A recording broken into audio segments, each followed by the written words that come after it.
Before that, we got information from the members of the public that there is a suspected human head that was seen in Kiambaa. Kiambaa is in Kamuga village, Kamuga sub-location, Kiambaa sub-county.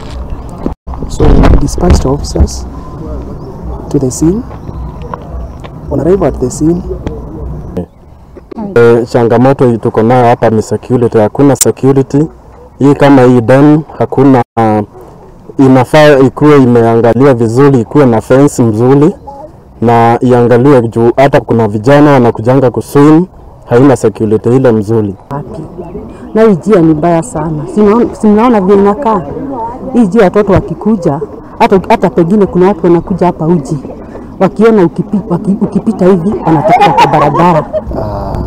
And then it was taken to city mortuary for further forensic analysis. An unfortunate incident, that is an isolated incident, because so far we don't have any other issue like this. For the last, let's say for the last 7 months, we haven't had such things in our area. Our area is well, security is tight. We are working so well with the members of the public.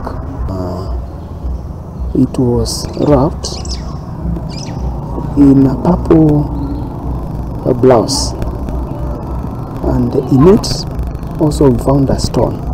I believe that one was put there so that it can sink. Ni ripoti ya kieha muno